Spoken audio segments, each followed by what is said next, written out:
ये जो रेशो है, इक्विटी रेशो, उसने तोड़ दी। जितना अपने पास था उससे 6 गुना बाजार से ले लिया और with in 3 years he failed. तो इसी प्रकार से बिजनेस में करते समय पुराने लोगों की सोच बताता हूं। जैसे मैंने कहा कि मैंने +2 के बाद दिल्ली में आकर के एक छोटी दुकान बनाई थी कपड़े की। गांव का रहने वाला, रोहतक जिले में गांव, वहां से मैं चल के आया। संयोग था कोई वहां के रिश्तेदार रहते थे, उनका यहाँ दुकान बना लो। चलते समय दादाजी से आशीर्वाद लिया। दादाजी दुकान करते थे और वो अनपढ़ थे। उनका बेटा एक छोटा सा सूत्र देता हूं, उसको ध्यान रखना।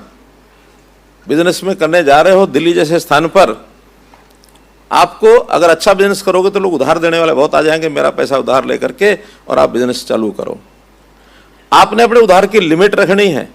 ऐसा नहीं जो आए जितना है ले लो।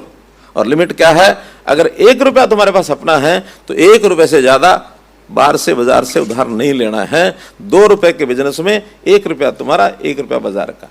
यानी आज जो मैं 51 की बात कह रहा हूं, उन्होंने 50-50 कहा था। तो इस नाते से ये जो इस प्रकार की जो लिमिट है, ये लिमिट एक बुजुर्ग आदमी, एक अनपढ़ आदमी जो मुझे 1972 में बता रहे हैं, जो आज हम यहाँ के सरकार में भी हमको पता लगता है, कंपनियों में पता लगता है कि किस प्रकार के बिजनेस की लिमिट करनी चाहिए।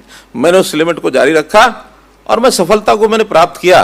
72 से लेकर के और 80 तक मैंने बिजनेस किया, 8 साल। I never failed. संयोग से 80 में मुझे कुछ भूत सवार हो गया था। क्या भूत सवार हुआ था मालूम है? क्या? मैंने घर परिवार छोड़ करके संघ का प्रचारक बन गया, दुकान भी छोड़ दी और दुकान छोटे भाई को दे दी। चांदनी चौक में दुकान थी, भाई तुम चलाओ और अपने काम को, अपने परिवार को संभालो, और अब मेरा इससे लेना देना नहीं है। ये जो रेशो है, इक्विटी रेशो, उसने तोड़ दी।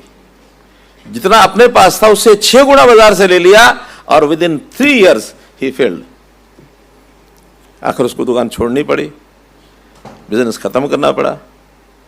ये तो मेरे अपने व्यक्तिगत जीवन की बातें बता रहा हूं आपको। तो ये बातें सब जो मैं बता रहा हूं, देश के प्रधानमंत्री जी ने इन चीजों को बहुत अपने सामने रख करके और देश को चलाया है पिछले 11 साल से।